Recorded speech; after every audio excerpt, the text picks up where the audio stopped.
বাড়ে, হায়াত তো বাড়ে না। হায়াত কি হয়? জন্মের পরের থেকে আমার জন্য রিজার্ভ আছে যতটুকু, 50 বছর বাঁচবো, 60 বছর বাঁচবো, যতটুকু হায়াত আমার জন্য নির্ধারিত করা আছে, নির্ধারণ করা আছে, প্রতিদিন একদিন একদিন করে কমে যেতেছে।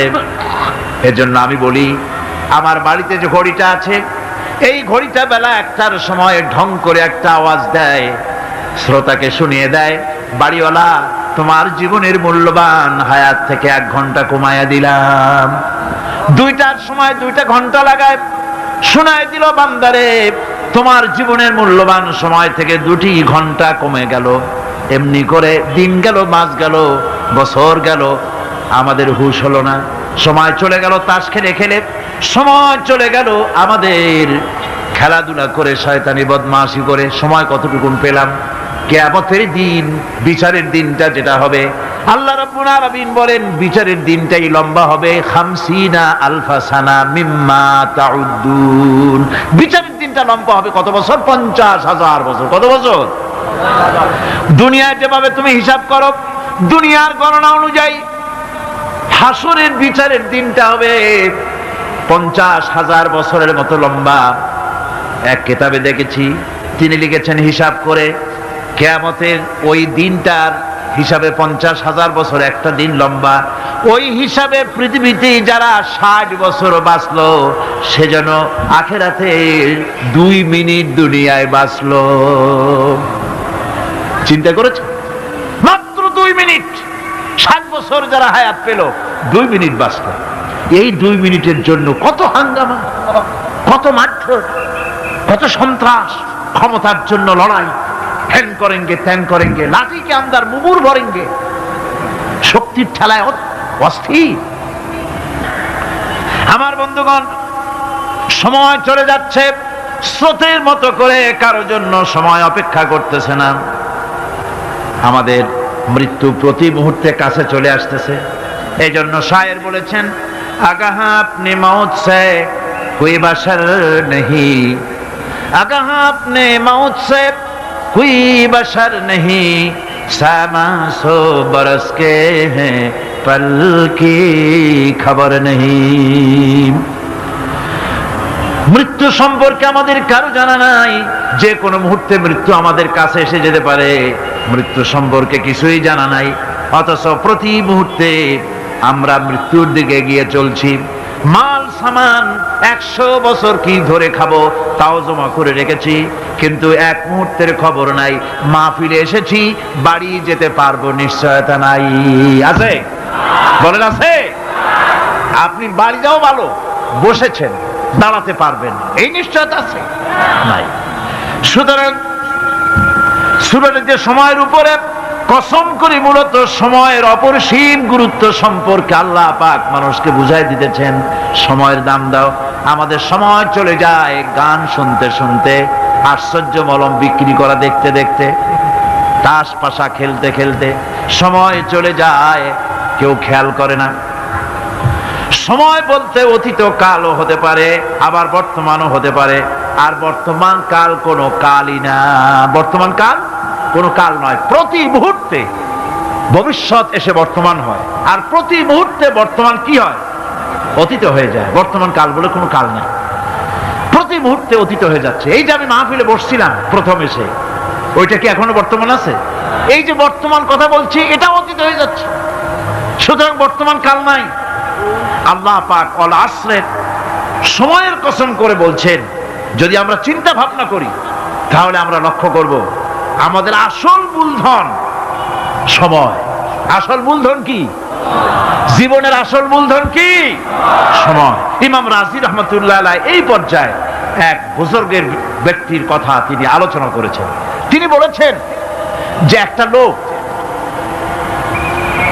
তিনি সূরা আল আসর এর ব্যাখ্যা তিনি বুঝতেছিলেন না। ব্যাখ্যাটা কি? এই মাথার মধ্যে ঘুরপাক খাচ্ছিল এর ব্যাখ্যা কি? একবার তিনি বাজারে ঢুকলেন, তারপরে তিনি শুনতে পেলেন বাজারের এক প্রান্ত থেকে একজন চিল্লায় বলতেছে, সেই ব্যক্তির উপরে রহম করো যার পুঁজি গলে যায়, সেই ব্যক্তির উপরে রহম করো যার পুঁজি গলে যায়। উনি চিন্তা করলেন পুঁজি এবার গলে কেমনে? উনি দৌড়ে গেলেন, যায় দেখেন যে ব্যাটা চিল্লাচ্ছে সে হচ্ছে বরফ বিক্রেতা। কি বিক্রেতা? বরফ, বরফ, আইস। এখন এই বরফ বিক্রেতা সে চিল্লায় বলতেছে সেই ব্যক্তির বড় রহম করো যার পুঁজি কি গলে যায়। সূর্যের তাপ বাড়তেছে আর বরফ গলে যাচ্ছে। সে বুঝাতে চাচ্ছে যে আমার এই বরফটা জমাট থাকা অবস্থায় তোমরা কেউ কেনো, যেহেতু আমার পুঁজি তো এর মধ্যে আমি ইনভেস্ট করেছি। এটা যদি পানি হয়ে যায় তো পানি তো কেউ কিনবে না, এটা তো যেখানে সেখানে পাওয়া যায়। বরফ পাওয়া যায় না বলি তো আমি বরফ কিনে আনছি। তোমরা আমার প্রতি দয়া করো, তাড়াতাড়ি করে বরফটা কিনে নিয়ে যাও। ইমাম রাজি রাহমাতুল্লাহ আলাইহি বলেন, বুজুর্গ ব্যক্তি চিৎকার মেরে বললেন আল্লাহু আকবার, আমি কিন্তু এই বরফ বিক্রেতার ঘোষণার মধ্য দিয়ে সূরা ওয়াল আসরের তাফসীর আমি বুঝে ফেলেছি। তার মানে হলো বরফ বিক্রেতা যেভাবে বলতেছে সেই ব্যক্তির উপরে রহম করো যার পুঁজি গলে যায়। আমারও তো একটা পুঁজি আছে, ওই পুঁজির নাম হায়াত। প্রতি মুহূর্তে আমার পুঁজি তো গলে যেতেছে, আমার পুঁজি তো গলে যায়, প্রতি মুহূর্তে কমে যেতেছে। আহারে এই পুঁজি যে গলে গেল ধরে রাখতে পারলাম না, এজন্য কিছুই তো করতে পারি নাই। সূরা ওয়াল আসরের ভিতরে মানুষের আয়ুষ্কাল দেওয়া হয়েছে বরফ গলে যাওয়ার মতো দ্রুত সে আয়ু কমে যাচ্ছে। একে যদি নষ্ট করে ফেলা হয়, ভুল কাজে ব্যয় করা হয়, সেটাই হচ্ছে মানুষের মূল ক্ষতি। মানুষের মূল ক্ষতি। ব্যবসায় ক্ষতিগ্রস্ত হয়েছে, এটা মূল ক্ষতি নয়। স্বাস্থ্য হারাইছে, মূল ক্ষতি নয়। রাজনীতিতে ব্যর্থ হয়েছে, মূল ক্ষতি নয়। জীবনে মন্ত্রিত্ব হারাইছে, মূল ক্ষতি নয়। মূল ক্ষতি প্রতি মুহূর্তে সময় নষ্ট হচ্ছে, এটাই মূল ক্ষতি। ভাইরা, কিয়ামতের দিন জান্নাতীদের কোনো দুঃখ থাকবে না, সকলের দুঃখ থাকবে। জান্নাতীদের কোনো দুঃখ থাকবে নাকি? থাকবে, থাকবে। জান্নাতীদের মনের মধ্যে একটা দুঃখই থাকবে। ভালো করে শুনুন, জান্নাতীদের মনের মধ্যে একটা দুঃখই হবে। তারা মনে মনে চিন্তা করবেন, আফসোস করবেন, আহারে যদি দুনিয়ায় বসে অমুক সময় বাসে বসেছিলাম, আজে বাজে চিন্তা করেছি, বাড়ির ড্রয়িং রুমে একা একা বসে বসে আজে বাজে চিন্তা করেছি, অমুক অমুক সময় খেলাধুলায় কাটাইছি। এই সময়গুলিতে যদি সুবহানাল্লাহ, আলহামদুলিল্লাহ, লা ইলাহা ইল্লাল্লাহ, আল্লাহু আকবার এই তাসবিহ যদি পড়তাম, জিকির আজগার করতাম, জান্নাতের ভিতরে আরো নিয়ামত লাভ করতে পারতাম। সময়টা তো কাজে লাগাইলাম না। মানুষের শর্ত, মুমিনের সব কাজে সওয়াব। ওয়াকুলু লিন্নাসি হুসনা, মানুষের সঙ্গে ভালো ভালো কথা কও, মানুষের সঙ্গে হাসি মুখে কথা কও। একজনের সাথে হাসি মুখে কথা বললেন, আপনার একটা সদকা দেওয়ার মতো সমান সব আমলনামায় লেখা হয়ে গেল। ভালো ভালো কাম করো। বন্ধুগণ, সময় দ্রুত গতিতে চলে যাচ্ছে, মানুষের জীবন ক্ষতিগ্রস্ত হচ্ছে। ক্ষতি থেকে বাঁচতে পারবে 4টা গুণ যার মধ্যে আছে, বাকি সব ক্ষতিগ্রস্ত হয়ে যাবে। আমার ভাইয়েরা, এই কথাগুলি বলে আল্লাহ পাক যেন এরকম একটা দৃষ্টান্ত দিলেন। আপনি যদি পরীক্ষার হলে গিয়া দেখেন ছাত্ররা পরীক্ষা দিতেছে, পরীক্ষার জন্য নির্ধারিত সময় কতটুকুন? 3 ঘন্টা। 3 ঘন্টা। 3 ঘন্টা। আপনি গিয়ে দেখলেন কোন একজন পরীক্ষার্থী পরীক্ষা দিতে গিয়ে আর একদিকে তাকায় আছে, আকাশের তারা গুনতেছে, অথবা সে গল্প করতেছে, অথবা পরীক্ষা বাদ দিয়ে আজে বাজে কিছু লিখতেছে। আপনি যেমন তাকে, ওই ছেলেটাকে আনমনা গাফেল ছেলেটাকে ঘড়ির দিকে তাকায় বলেন, এই ছেলে ওই ঘড়ির দিকে তাকাও, দেখো তোমার সময় কিন্তু চলে যেতেছে, মাত্র 1 ঘন্টা আর তুমি সময় নষ্ট করতেছো। আল্লাহ যেন স্নেহ পরবশে তামাম পৃথিবীর গোলামদেরকে, বান্দাদেরকে আঙ্গুল নির্দেশনা দিয়ে বলছেন, বান্দারা প্রতি মুহূর্তে তোর জীবনের মূল্যবান সময় চলে যেতেছে, প্রতি মুহূর্তে সময় যাচ্ছে। আল ইনসান, ইনসান বলতে শুধু মুসলমান না, ইনসান বলতে কি মুসলমান শুধু না, আল ইনসান মানব মণ্ডলী, বিশ্বের সমস্ত মানুষকে আল্লাহ বলছেন, হিন্দু, খ্রিস্টান, বৌদ্ধ, নাসারা, ইহুদি, মজুসি, মুসলমান, বিশ্বের সব মানুষকে আল্লাহ বলছেন। যেহেতু আল্লাহ স্রষ্টা, মানুষের ব্যাপারে সার্বিক কল্যাণময় কথা কে বলতে পারেন? কে বলতে পারেন? সে আল্লাহ রাব্বুল আলামিন বলছেন, সময় চলে যাচ্ছে। ও পৃথিবীর মানুষেরা, এই মানুষ বলতে আল্লাহ রাব্বুল আলামিন কোন ব্যক্তি, কোন গোষ্ঠী, কোন জাতিকে বলেন নাই, বলেছেন সমগ্র মানবতাকে। এর অর্থ হচ্ছে সূরাটিতে উল্লেখ্য 4টি গুণ যদি আমল করতে পারে লোকেরা, যেই ব্যক্তি করবে, যেই সমাজ করবে, যেই রাষ্ট্র করবে, যেই গোষ্ঠী করবে, যেই জাতি করবে, তারাই ক্ষতি থেকে বেঁচে যাবে। আর যারা করবে না তারা ক্ষতিগ্রস্ত হবে। কি হবে বলুন? এখন আল্লাহ পাকের কথা শুনুন। আল্লাহ পাক বলছেন ওয়াল আসরি ইন্নাল ইনসানা লাফি খুসর। খুসরিন, এই যে খুসর, খাসারা, এই শব্দটা হচ্ছে আবিধানিক অর্থে ক্ষতি হচ্ছে লাভের বিপরীত। লাভের বিপরীত কি? ক্ষতি। নাফা, এই নাফার বিপরীত কি? নোকসান। খাসারাটা কি? নোকসান বলা হয় পুঁজি 50,000 খাটাইছিলাম, লাভ করতে পারি নাই, পুঁজি ঠিক আছে, এটাকে বলা হয় নোকসান। এটাকে কি বলা হয়? নোকসান। কিন্তু আমি পুঁজি খাটিয়েছিলাম 50,000 টাকা, লাভ তো হয়ই নাই, পুঁজিও চলে গেছে, আমও গেছে, সালাও গেছে, আমও নাই, সালাও নাই। এইটারে আরবিতে কি বলা হয়? খাসারা। দেউলিয়া। দেউলিয়া হয়ে গেছে। দেউলিয়াটা বোঝেন ভালো আপনারা, দেউলিয়া হয়ে গেছে। কোরআন লাভ বা সাফল্যের ধারণা যেমন নিছক পার্থিব নয়, সমৃদ্ধির কথা শুধু পার্থিব নয়, জন্ম থেকে শুরু করে মৃত্যু পর্যন্ত কোরআনের লাভের কথা যখন বলা হয় তখন জন্ম থেকে মৃত্যু পর্যন্ত, আখিরাত পর্যন্ত, কিয়ামত পর্যন্ত। ক্ষতিটাও জন্ম থেকে শুরু করে মৃত্যু পর্যন্ত, কিয়ামত পর্যন্ত ক্ষতিটাও। এই ক্ষতি থেকে বাঁচবার জন্য কোরআনে কারিমে বিভিন্ন জায়গায় এই খাসারা শব্দ ব্যবহার করা হয়েছে। আল্লাহ রাব্বুল আলামিন বলছেন ওয়ামান খাফফাত মাওয়াজিনুহু ফাউলাইকাল্লাযীনা খাসিরু আনফুসাহুম বিমা কানু বিআয়াতিনা ইয়াযলিমুন। যাদের পাল্লা ভারী হবে কিয়ামতে তারাই হবে সফলকাম, আর যাদের পাল্লা হালকা হবে, নেকির পাল্লা, নেকির পাল্লা যাদের হালকা হবে তারা হবে ক্ষতিগ্রস্ত। তারা নিজেদের ক্ষতি নিজেরাই ক্ষতি সাধনকারী হবে কিয়ামতের দিন। কাজে মানুষের জীবনের সমুদয় কার্যাবলীর ভালো অংশ যদি খারাপ অংশের উপরে বিজয়ী হয়, তারপরে খারাপ অংশ পাওনাদারদের দিয়ে টিয়া, এরপরে যদি নেকি কিছু বাকি থাকে, তাহলে বোঝা গেল লোকটা কিয়ামতে নাজাত পাবে। আর যদি ভালো কাজের উপরে খারাপ কাজ বিজয়ী হয়ে যায় আর সমস্ত পাওনাদারদেরকে পাওনা মিটাইয়া তারপরেও পাপ বাকি থেকে যায়, এক চাইতে খাসারা পৃথিবীতে, আকাশে, জমিনে কিছুই আর হবে না। এর থেকে বাঁচার জন্য আল্লাহ পাক এই খাসারা থেকে বাঁচার জন্যই মানুষকে এই কথা বলছেন। এই কথাটি কোরআনে কারিমের অন্য একটি আয়াতে আরো সুন্দর করে বলা হয়েছে। যারা নাকি এই দুনিয়ার বুকে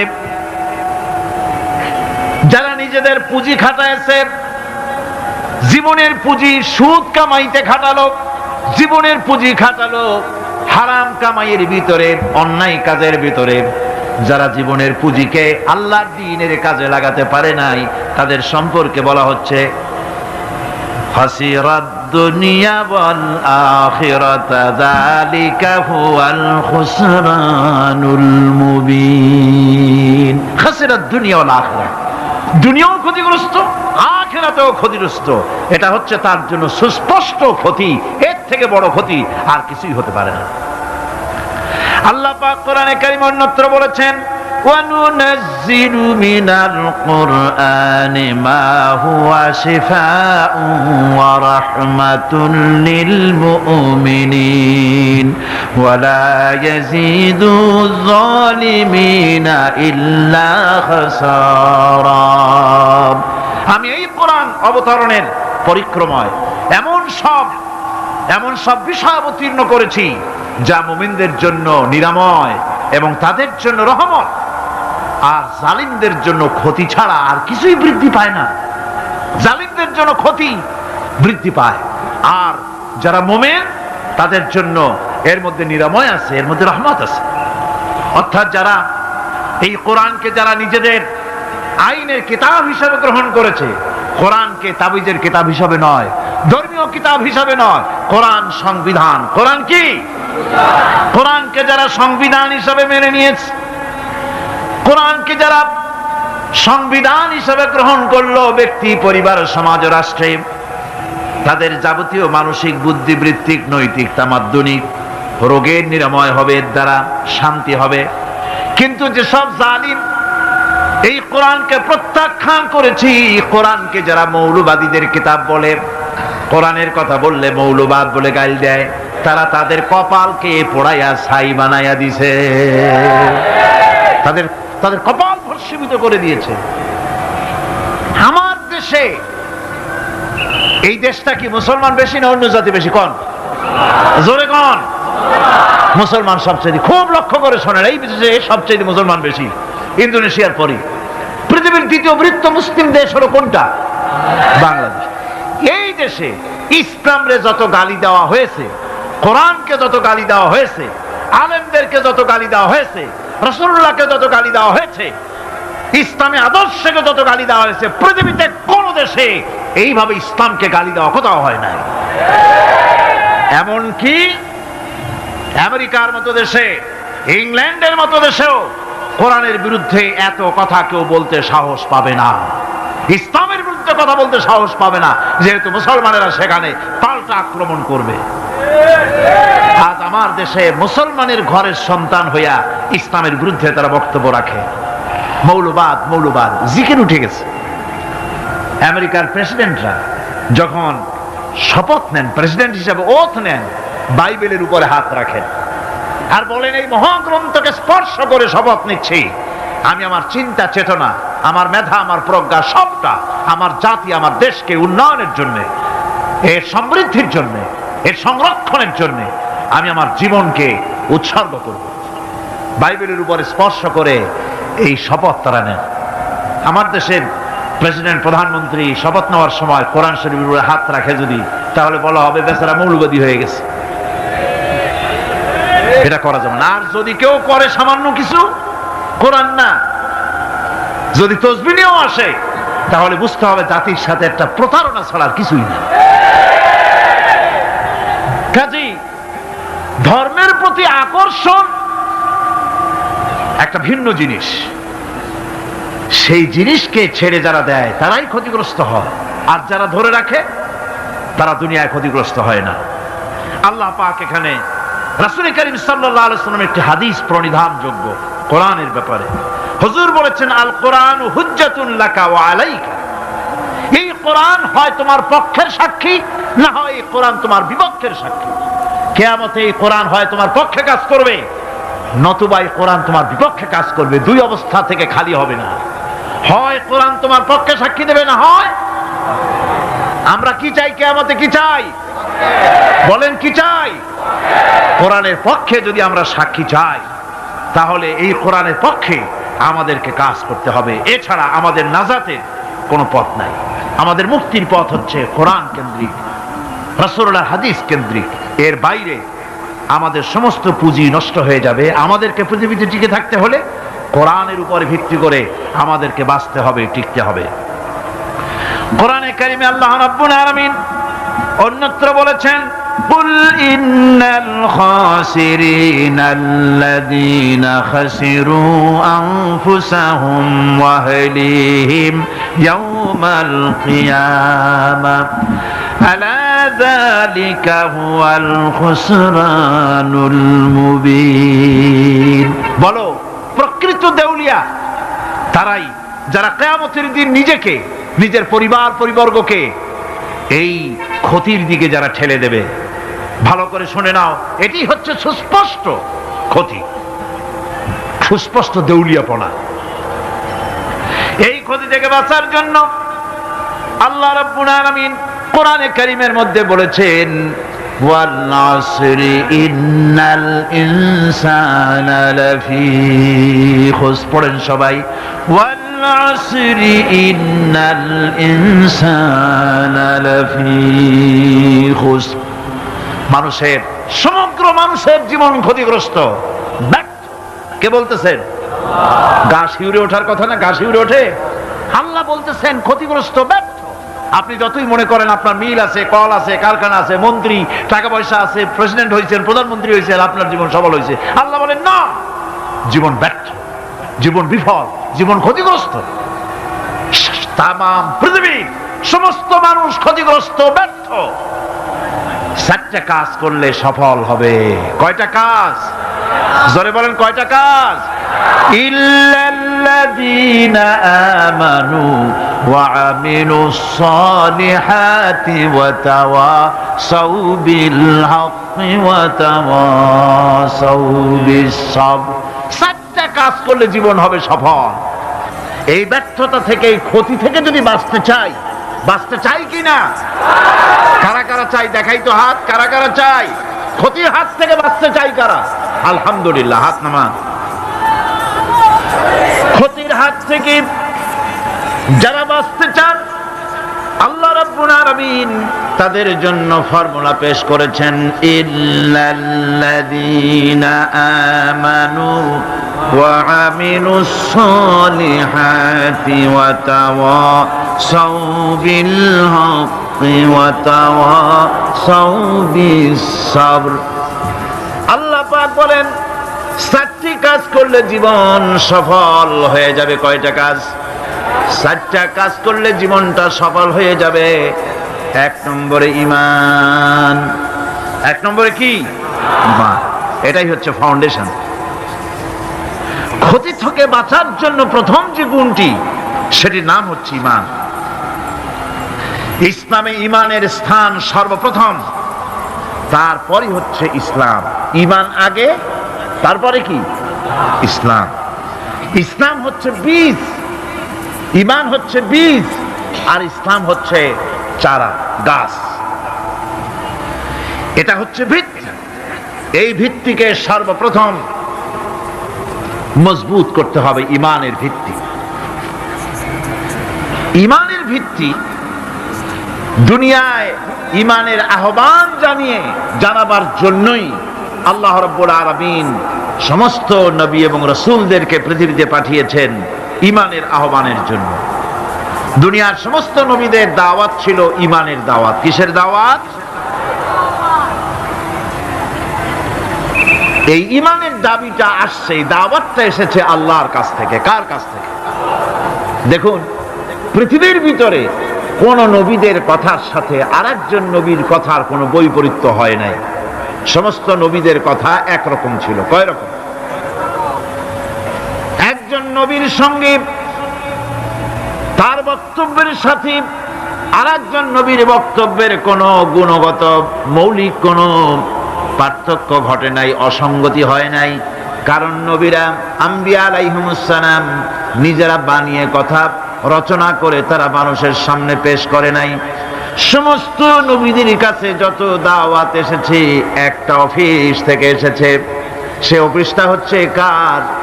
আল্লাহ রাব্বুল আলামিনের। তাই দুনিয়ার সমস্ত পয়গম্বরদের দাওয়াত ছিল না ইলাহা ইল্লাল্লাহ, লা ইলাহা ইল্লাল্লাহ, লা ইলাহা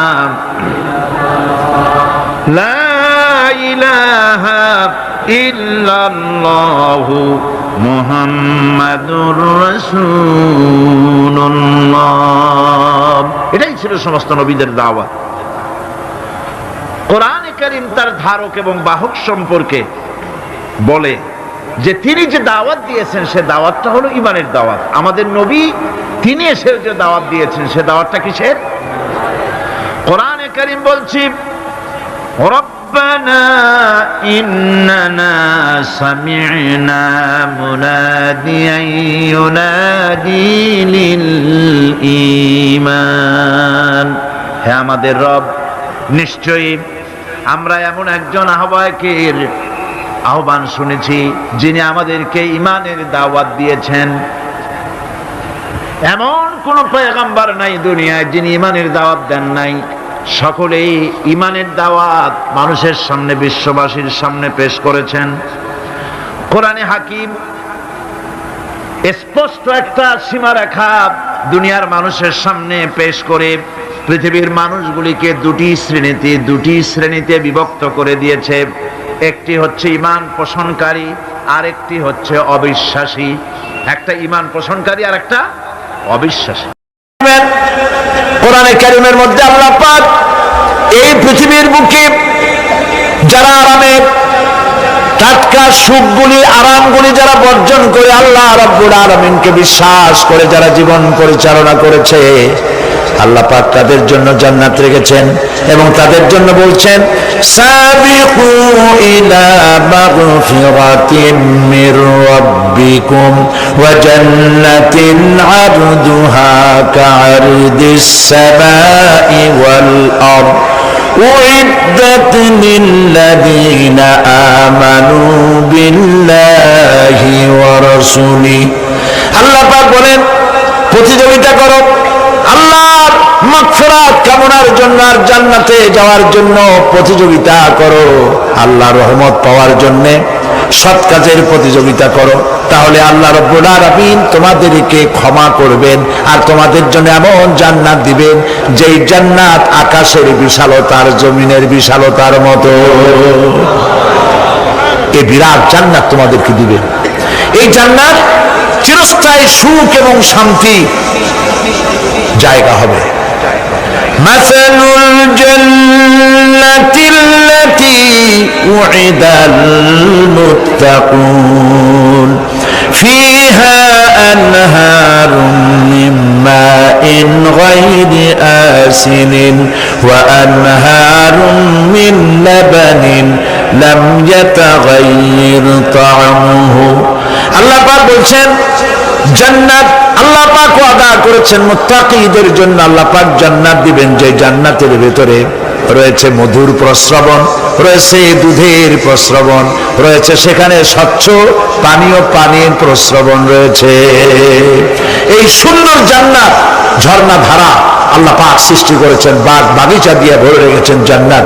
সেই জান্নাত হবে এয়ার কন্ডিশন, রৌদ্রের তাপ হবে না সেখানে, রৌদ্রের খরতাপ হবে না সেখানে, ঠান্ডার প্রচন্ডতা থাকবে না।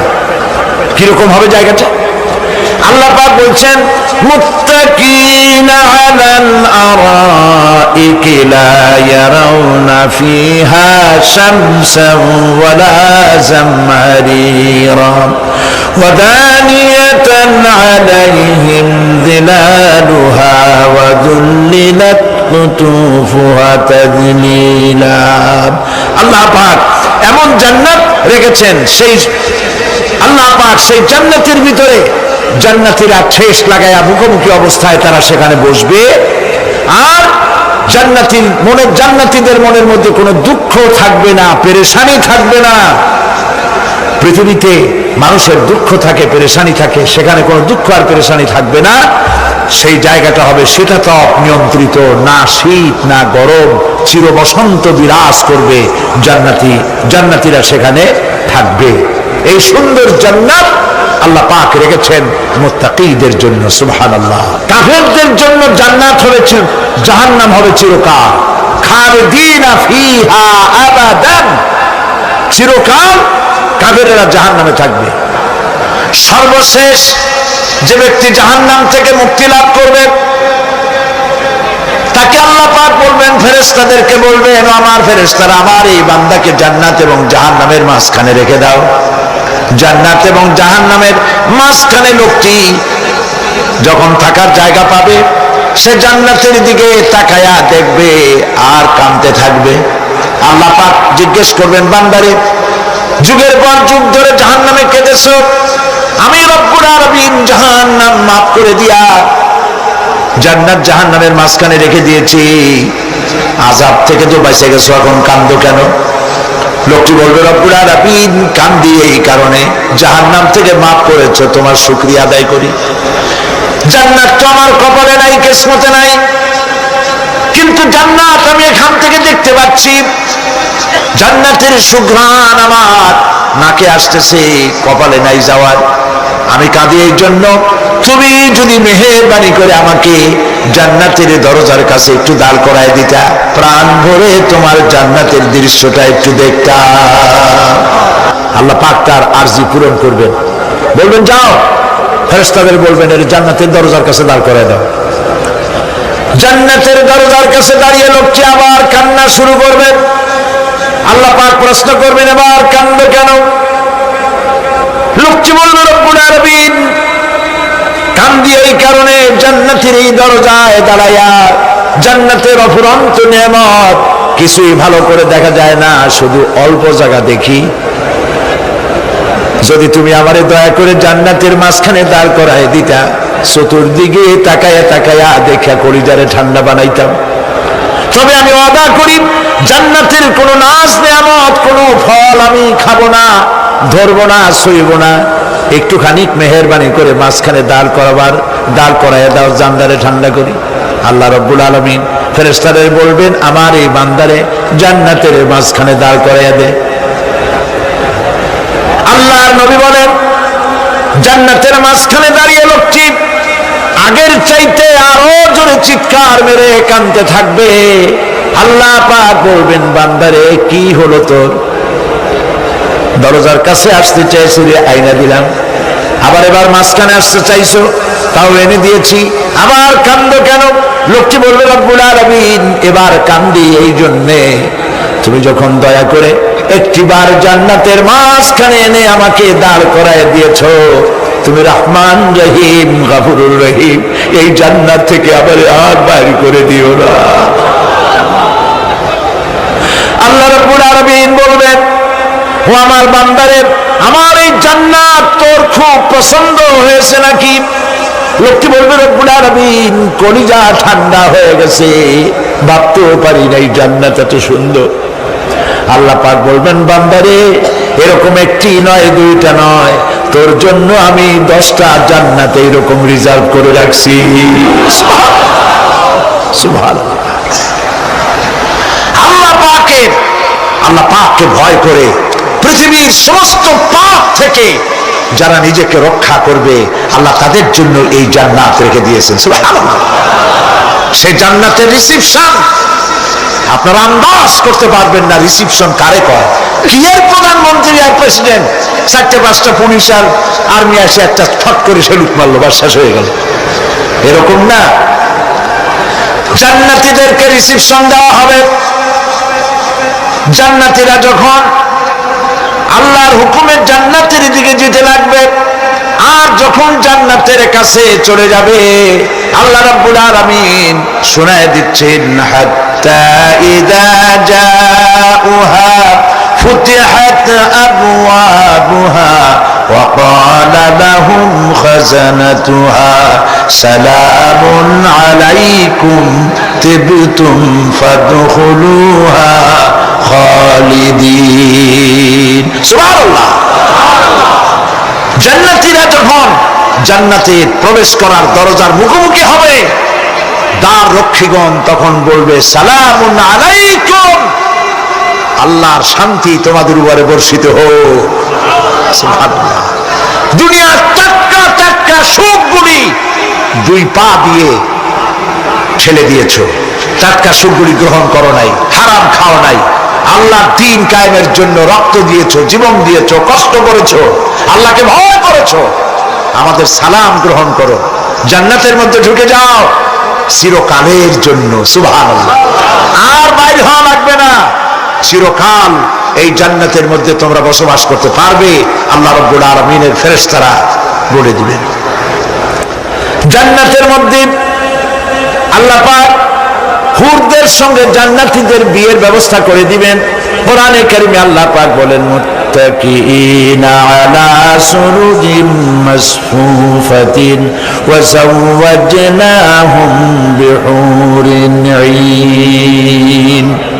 সামনাসামনি ভাবে সাজানো সারি সারি আসন সমূহের উপর তারা ঠেস লাগায় বসে থাকবে, আর আল্লাহ রাব্বুল আলামিন হুরদের সাথে জান্নাতীদের বিয়ের ব্যবস্থা করে দিবেন।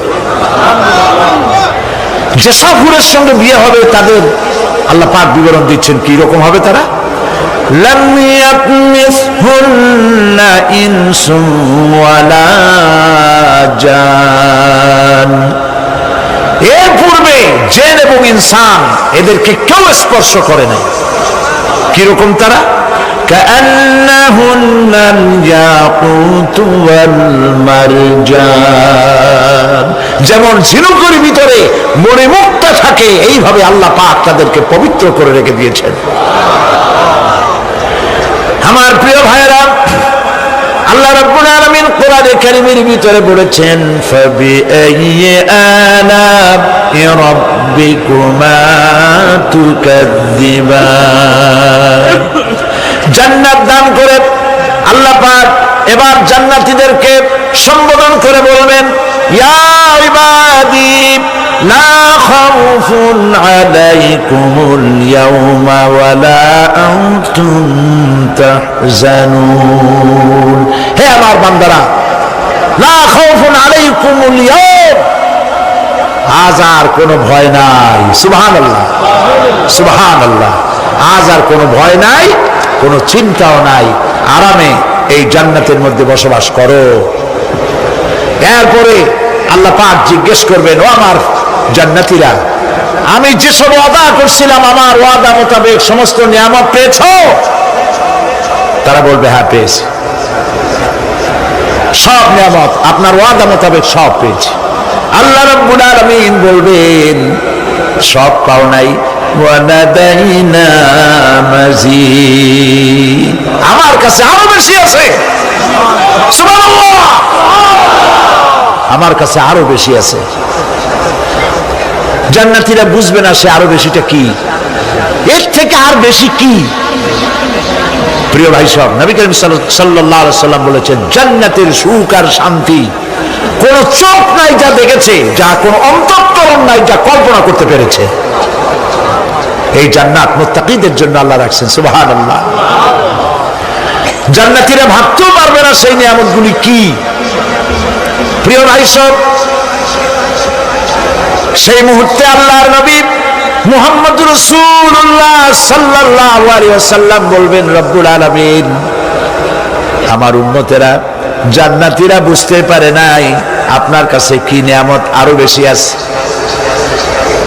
আমার এই উম্মতেরা জান্নাতীরা আপনার ওয়াদা মোতাবেক সব পেয়েছে, কিন্তু একটি জিনিস এখনো তাদের কিসমতে হয় নাই। সেই জিনিসটা হলো, যারা তার রবকে না দেখে শুধু কোরআন আর হাদিসের কথা শুনে আরবের ঘুম হারাম করে তাহাজ্জুদের নামাজ আদায় করেছিল, চোখের পানি বেরিয়েছিল, যারা জান্নাত দেখে নাই, জাহান্নাম দেখে নাই, আপনাকে ভয় করে যারা জীবন পরিচালনা করেছিল, যারা আপনাকে দেখে নাই, না দেখে শুধু কোরআন হাদিস বিশ্বাস করে যারা অকাতরে নিজেদের জীবন বিলায় দিয়েছিল, এই জান্নাতীরা এখন পর্যন্ত তার রবকে দেখতে পারে নাই। আল্লাহ রাব্বুল আলামিন তার সামনে থেকে 70,000 পর্দা সরে যাবে। আল্লাহ পাক বান্দাদের আরজি পুরা করার জন্য জান্নাতীদের সামনে তিনি জালোয়া ফরোজ হবে। কোরআন শরীফের ভিতরে আল্লাহ পাক বলেন, জান্নাতীরা তারা আল্লাহর দিকে, জান্নাতীরা তার রবের দিকে তাকিয়ে থাকবে, আর রব তার বান্দাদের দিকে তাকায়া থাকবে। প্রাণ ভরে জান্নাতীরা রবকে দেখবে। সুবহানাল্লাহ, আল্লাহ পাককে দেখবে। প্রাণ খুলে আজ দোয়া করি, রব্বুল আলামিন, জান্নাতের যেই পরিবেশে, যেই জায়গায় তুমি দয়া করে তোমার গোলামদেরকে তুমি নিজেই দর্শন দিবে, দেখা দিবে। মনিব গো, ও আমাদের রব, আজ এই বিশাল জনসমুদ্র নিয়ে তোমার দরবারে আবেগ ভরা কণ্ঠে বলি, যে অনুষ্ঠানটি তুমি এমন মুবারক অনুষ্ঠান করবে যেখানে তুমি জান্নাতীদেরকে দেখা দিবে, ওই জান্নাতের কোনো একটি, ওই অনুষ্ঠানের কোনো একটি কোনায় কানায় আমাদেরকেও দাঁড় করাইয়া দেখার তো।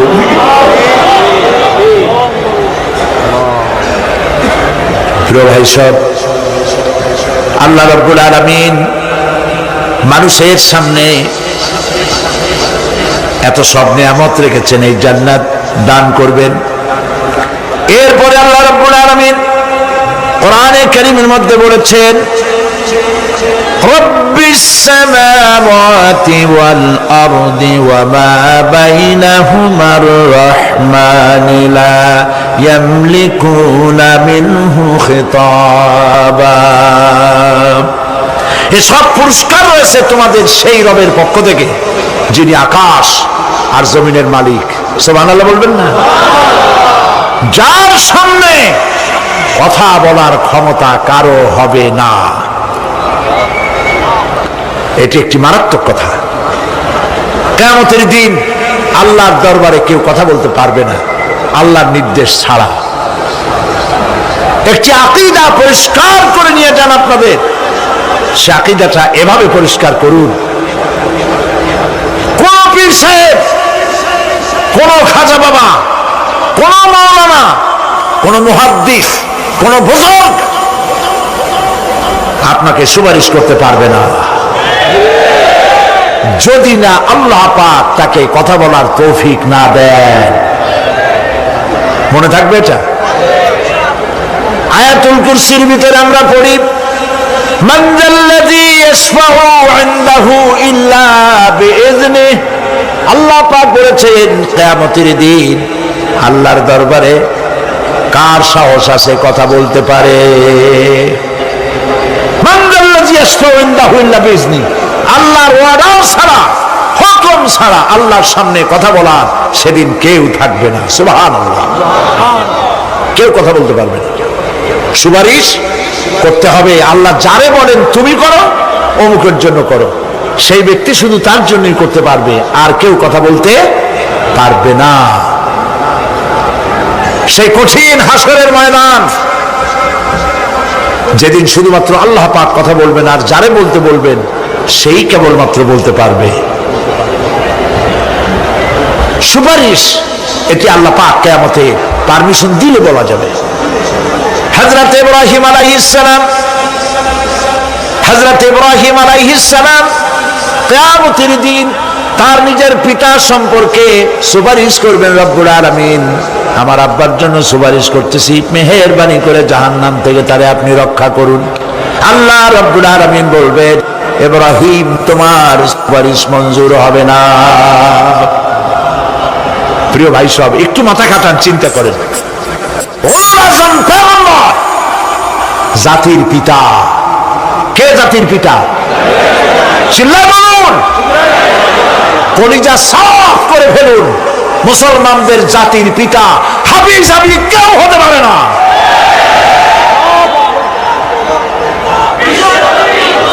মিল্লাতা আবিকুম ইব্রাহিম। ইব্রাহিম আলাইহিস সালাম এই মিল্লাতের পিতা। সুবহানাল্লাহ।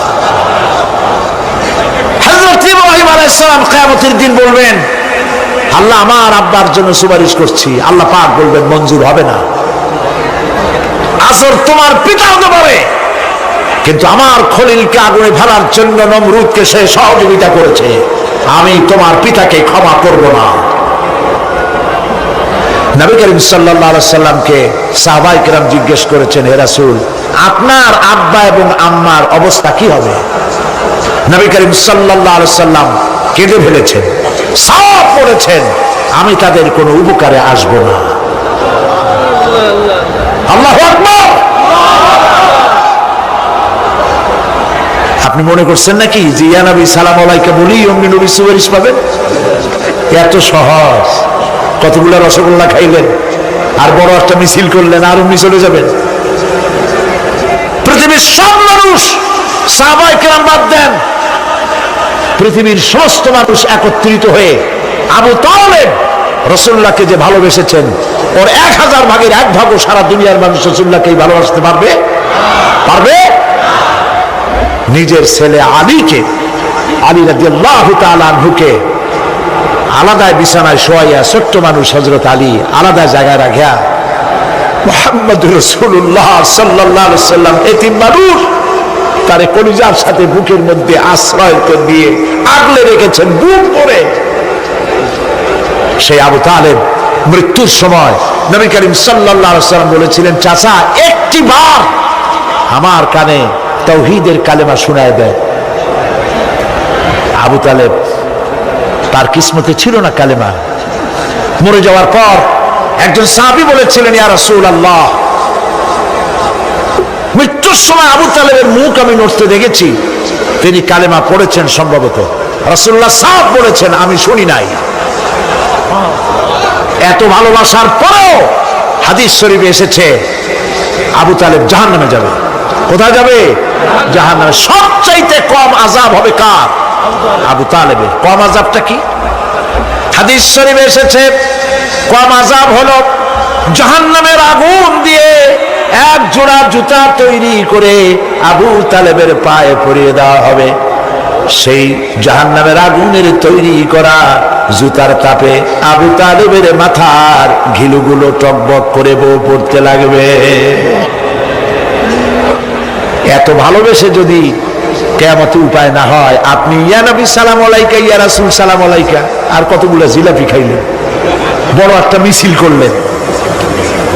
প্রিয় ভাই সব, এইসব বেদাত ছাড়ুন, এগুলি সুস্পষ্ট বিদআত। রাসূলুল্লাহকে ভালোবাসবেন, সাহাবীরা যেভাবে ভালোবেসেছেন ওইভাবে ভালোবাসবেন। আল্লাহ রাব্বুল আলামিন বলেন, যালিকাল ইয়াউমুল হক ফামান শাআ আত্তাখাযা ইলা রাব্বিহি মাআবা। এই দিনটি অবশ্যই আসবে, সেদিনটি নিশ্চিতভাবে আসবে। আর এখন যার ইচ্ছা সে তার রবের দিকে অগ্রসর হোক। ইন্না আনজারনাকুম আযাবান করিবান ইয়াওমা ইয়ানজুরুল মার'উ মা কদ্দামাত ইয়াদাহু ওয়া ইয়াকুলুল কাফিরু ইয়া লাইতানি কুনতু তুরাবা। ইন্না আনজারনাকুম আযাবান করিবা, খুব নিকটবর্তী একটি আযাব সম্পর্কে আমি তোমাদেরকে সতর্ক করে দিলাম। কে বলতেছেন? আল্লাহ পাক। লক্ষ্য করুন আল্লাহ কি বলছেন, খুব নিকটবর্তী একটি কঠিন শাস্তি আযাব অর্থাৎ কিয়ামত, এ সম্পর্কে আমি তোমাদেরকে সতর্ক করে দিলাম। ইয়াউমা ইয়ানজুরুল মার'উ মা কদ্দামাত ইয়াদা, সেদিন প্রত্যেকটি লোক যা সে পাঠিয়ে দিয়েছিল এখানে, অর্থাৎ যা করেছিল সেগুলি সে দেখতে পাবে। আর তখন ওয়ায়াকুলুল কাফিরু ইয়া লাইতানি কুনতু তুরাবা। সেই কিয়ামতের ময়দানে অবস্থা দেখে কাফেরেরা বলবে, আহারে মানুষ না হইয়া যদি মাটি হইয়া যেতাম, যদি মাটি হতাম, যদি মানুষ না হয়ে না জন্মতাম, আজ এই হাসরের ময়দানে এইখানে এই বিচারের মুখোমুখি হতাম না, মাটি হইলে বরং অনেক ভালো হতো। এই পৃথিবীতে আমরা এসেছি, চলে যাব, যাওয়ার আগে এই কোরআন একটি বিশাল জনগোষ্ঠী এমন বানাতে চেয়েছে যে জনগোষ্ঠী এই কোরআন দিয়ে একটি বিশাল সমাজ গড়বে, রাষ্ট্র গড়বে, এমন রাষ্ট্র গড়বে যেই রাষ্ট্রে দুঃখ থাকবে না, অশান্তি থাকবে না, যেখানে সুখ থাকবে, সমৃদ্ধি থাকবে, আর কিয়ামতের দিন আল্লাহর জান্নাতে তারা চলে যাবে। তেমন একটি সমাজকে আমরা চাই। সবাই বলেন, সেরকম একটি সমাজকে আমরা চাই। প্রিয় ভাই সব, কিয়ামতের দিন আমরা যেতে চাই জান্নাতে। কোথায় যেতে চাই বলেন? জোরে বলেন। এই জান্নাতে যাওয়ার জন্য দুইটা কাজ করতে হবে। কয়টা কাজ? আল্লাহ রাব্বুল আলামিন বলেন, ফামান কানা ইয়ারজু লিকা রাব্বিহি ফালইয়ামাল আমালান সালিহান ওয়া লা ইউশরিক বিইবাদাতি রাব্বিহি আহাদা। আল্লাহ পাক বলেন, যে বাজারা আমার সঙ্গে দেখা করতে চায় কিয়ামতে, দুইটা কাজ করা লাগবে। বলেন কয়টা কাজ? একটা হলো নেক আমল। কি আমল বলেন? নেক আমল। নেক আমল কারে বলে? নেক আমল করতে হলে আবার দুইটা শর্ত লাগে। এক নম্বরে কাজটা করতে হবে আল্লাহরে খুশি করার জন্য। কারে খুশি করার জন্য? একটা মাদ্রাসা বানাইছি যাতে লোকেরা বলে যে বড় একটা মাদ্রাসা বানাইছে, এই জন্য মাদ্রাসা বানাবেন, মসজিদ বানাবেন, হসপিটাল বানাবেন, যা কিছু করেন নিয়ত হবে আল্লাহকে খুশি করা। নিয়ত হবে কারে খুশি করা? আল্লাহ পাককে খুশি করা। এই হলো নেক আমলের প্রথম শর্ত, কাজ হবে আল্লাহকে খুশি করার জন্য। দুই নম্বরে কাজটি হতে হবে সুন্নতে নববী সাল্লাল্লাহু আলাইহি ওয়াসাল্লামের উপরে। মনে থাকবে, দাড়ি রাখবো কেন রাখবো? রাসূলের সুন্নাত। রাখবো কারে খুশি করার জন্য? আল্লাহ খুশি করার জন্য। রাখবো কার মতো? রবীন্দ্রনাথের মতো, কার্ল মার্কসের মতো, কবির মতো নয়। রাখতে হবে কার মতো? নবীর মতো। বুঝে নেন, কাজটা হতে হবে আল্লাহকে খুশি করার জন্য। দুই নম্বরে কাজটা হতে হবে সুন্নতে নববী সাল্লাল্লাহু আলাইহি ওয়াসাল্লামের উপরে হতে হবে। তাহলে এই হলো এক নম্বর। জান্নাতে যাওয়ার জন্য, আল্লাহর সাথে দেখা করার জন্য এক নম্বরের কাজ হলো নেক আমল। বলেন এক নম্বরের কাজ কি? দুই নম্বরের কাজ ওয়ালা ইউশরিক বিইবাদাতি রাব্বিহি আহাদা। আল্লাহ রাব্বুল আলামিনের ইবাদতের সাথে কাউকে শরীক স্থাপন করা যাবে না। আমরা যারা মুসলমান, অধিকাংশ মুসলমান শিরকের ভিতরে মুবতালা হয়ে আছে। বিশ্বাস করেন কিনা বলেন? কাফেরেরা তো মুশরিক আছেই, ওরা তো মুশরিক আছেই, কিন্তু আমরা মুসলমানেরা আমাদের আমলের মধ্যে আমাদের অজান্তে সবের নিয়তে অনেক শিরক আমরা করে বসি। নাউজুবিল্লাহ, বলেন নাউজুবিল্লাহ। এই জন্য আমি বারবার সতর্ক করি, নিজেকেও করি, আপনাদেরকেও করি। এই কারণে করি, শিরকের গুনাহ আল্লাহ মাফ করবেন না। ইন্না শিরকা লাযুলমুন আযীম। শিরক মস্ত বড় অপরাধ, জুলম, আল্লাহ মাফ করবেন না। আল্লাহর কাছে কান্দে কান্দে মাপ চাওয়া লাগবে যে আল্লাহ শিরক থেকে আমাকে রক্ষা করো, বাঁচাও। অনেক গোপন শিরক আছে। মাজারে যান, পীর সাহেবের কাছে যান, মনে যদি নিয়ত থাকে উনি ফু দিলে আমি ভালো হবই, উনি তাবিজ দিলে আমার বাচ্চা হবেই, উনি আমারে দয়া করলেই আমার ব্যবসায় উন্নতি হবেই, এইটার নাম শিরক। এটার নাম কি? ওয়াইজা সাআলতা ফাসআলিল্লাহ ওয়াইজা ইসতাআনতা ফাসতাইন বিল্লাহ। যা বলার আল্লাহরে বলো, আর যা চাওয়ার কার কাছে চাও? চিল্লায় বলেন। কলিজাটাকে পরিষ্কার করে দেন আজকের মাহফিলে। এই কলিজায় কারো প্রতি কোনো ভয় রাখবো না আল্লাহ ছাড়া। ভয় করবো কারে বলেন? মহব্বত আল্লাহ ছাড়া, এত বেশি মহব্বত আর কাউকে করবো না। আল্লাহ তাআলা আমাদের কলিজায় তোমার ভয় এবং মহব্বত দিয়ে ভরে দাও। রাসূলের মহব্বত দিয়ে আমাদের দিলকে ভরে দাও। বিশ্বাস করুন ভাই সাহেব, কোরআন শরীফ আমার সামনে, বিশ্বাস করুন, দেশি পীর বিদেশি পীর, খাজা বাবা দেশি এবং বিদেশি, কেউ আপনার ভাগ্য বদলাই দিতে পারবে না। এই পিছনে দৌড়ায় দৌড়ায় কোনো লাভ নয়। এতক্ষণ মসজিদের ভেতরে বসে আল্লাহর কাছে কাঁদেন। ওয়াকালা রাব্বুকুম উদউনি আস্তাজিব লাকুম। তোমার রব বলেছে আমারে ডাকো, আমি ডাকের সাড়া দিয়ে দেব। সুবহানাল্লাহ। আর আল্লাহ বলেছেন আমার ইবাদতের সাথে কাউকে শরীক করবে না। খবরদার। আলাইসাল্লাহু বিকাফিন আবদা। আল্লাহ প্রশ্ন করছেন, আলাইসাল্লাহু বিকাফিন আবদা, আমি কি আমার বান্দার জন্য যথেষ্ট নই? চিল্লায় বলুন অবশ্যই যথেষ্ট। আবার বলেন অবশ্যই যথেষ্ট। কলিজা সাফ করে ফেলেন।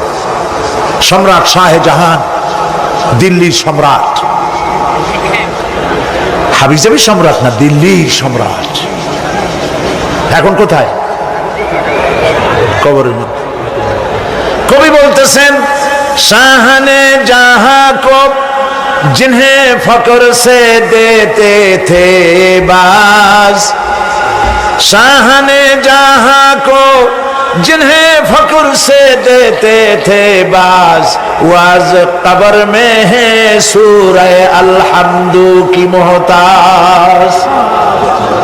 সারা ভারতবর্ষ যারা ট্যাক্স দিয়ে নিজেকে সৌভাগ্যবান বলে মনে করত, সে আজ কবরের মধ্যে ভিক্ষুকের মতো সূরা আলহামদুর মতো একটি সূরার মুহতাজ হয়ে ভিক্ষুকের মতো শুয়ে আছে। সম্রাট শাহজাহান মসজিদে বসে আছে, এক ফকির ঘুরতেছে। লোকেরা কয় ছোটবেলা থেকেই তোমার খয়রাত করতে দেখলাম, ভিক্ষা কি জীবনেও যাবে না তোমার? লোকটি বলছে আমি ভিক্ষা করবো ছাড়া আমার উপায়টা কি? এই লোকটি আমি ভিক্ষা করা ছাড়া করবো কি? লোকেরা তো আমার 4 টাকা 50 টাকা 100 টাকা দেয় না, 4 আনা 5 আনা 1 টাকা এই আমার দেয়, এই দিয়ে আমি বড় লোক হবো কেমন? লোকটি বলছে আচ্ছা দেখো, তুমি তো জায়গা মতো যাইতে পারো নাই, বাদশার কাছে যাও, এমন দেওয়া দেবে জীবনে আর খয়রাত করা লাগবে না। তো বাদশার কাছে কি খয়রাতি যাইতে পারে কোনোদিন? হ্যাঁ এখন পারবা। কেমনে? সম্রাট শাহজাহান এখন একা একা মসজিদে আছেন। তখনকার এসব বাদশারা অনেকে নামাজি ছিলেন, দিনদার ছিলেন। ফকির দরজার কাছে দাঁড়াইয়া দেখতে পাচ্ছে কেউ নাই, দেহরক্ষীরা দূরে দূরে দাঁড়ানো। বাদশাহ মসজিদের ভেতরে বসে হাত তুলে ঝুলতেছে আর কাঁদতেছে, চোখের পানি দিয়া দাঁড়িয়ে ভিজে ভিজে পড়ছে। এই দৃশ্য অনেকক্ষণ দেখলো ফকির। কিছুক্ষণ পর সম্রাট শাহজাহান মসজিদ থেকে বেরিয়ে আসছে। ফকির বলছে আসসালামু আলাইকুম হুজুর। তিনি বললেন ওয়ালাইকুম আসসালাম, চলে গেল। বাদশাহ বলল আমার কাছে তো কেউ আইসা কিছু না চাইয়া তো যায় না, এরে দেখলাম খয়রাতির মতো কিছু চাইলো না, বেটা ভয় করলো নাকি? এদিকে আসো। আসছে। ভয় পাইছো? কয় না ভয় পাইনি। তো কিছু যে চাইলে না? ফকির বলছে জাহাপানা সত্যিই কিছু চাইতে আসছিলাম। তারপর চাইলে না কেন? ফকির বলছে জাহাপানা সারা জীবন ভিক্ষা করেছি, আর আজ দিল্লির সম্রাটের কাছে বেশি পাওয়ার লোভে এসেছিলাম, কিন্তু আপনার দশা দেখা আমার জ্ঞানের চোখ খুলে গেছে। আমি লক্ষ্য করে দেখলাম আমি সম্রাটের কাছে চাইতে এসেছি, হাত তুলি নাই, বিনয় প্রকাশ করি নাই, চোখের পানি ফেলি নাই, কিন্তু লক্ষ্য করে দেখলাম দিল্লির সম্রাট আমার চাইতেও বড় ভিক্ষুকের মতো। আবার কোন সম্রাটের কাছে হাত তুলে কান্দে? আমার জ্ঞানের চোখ খুলে গিয়েছে, আমি বুঝতে পেরেছি সম্রাট কান্দে যেই সম্রাটের কাছে, তারে ছাড়া আর কারো কাছে জীবনে চাইব না। এই কথাই সূরা ফাতিহায় প্রত্যেক দিন পড়ি, বুঝি না কি পড়ি। ইয়াকা না'বুদু ওয়া ইয়াকা নাস্তাঈন।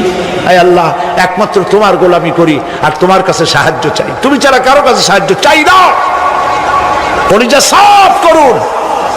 কোন মরা পীর, কোন জিন্দা পীর আপনার মনের আশা পুরা করতে পারবে না, পারবে না, পারবে না।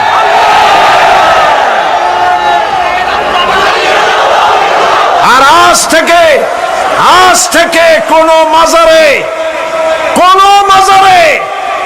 টাকা দিবেন না, পয়সা দিবেন না, আগরবাতি দিবেন না, মোমবাতি দিবেন না, গোলাপ পানি দিবেন না। কারা কারা দিবেন না হাত উঁচু করে দেখা। সুবহানাল্লাহ, আলহামদুলিল্লাহ, লা ইলাহা ইল্লাল্লাহ। সুবহানাল্লাহ, আলহামদুলিল্লাহ, লা ইলাহা ইল্লাল্লাহ। সুবহানাল্লাহ, আলহামদুলিল্লাহ, লা ইলাহা ইল্লাল্লাহ, মুহাম্মাদুর রাসূলুল্লাহ। আল্লাহুম্মা আমিন। রব্বানা যালামনা আনফুসানা ওয়া ইন লাম তাগফির লানা ওয়া তারহামনা লানাকুনান্না মিনাল খাসিরিন। রব্বুল আলামিন, तमाम পৃথিবীর মাটির নিচে যত মুমিন মুমিনাত শুয়ে আছে, আল্লাহ কবরগুলি কি জান্নাতের টুকরা বানায়া দাও।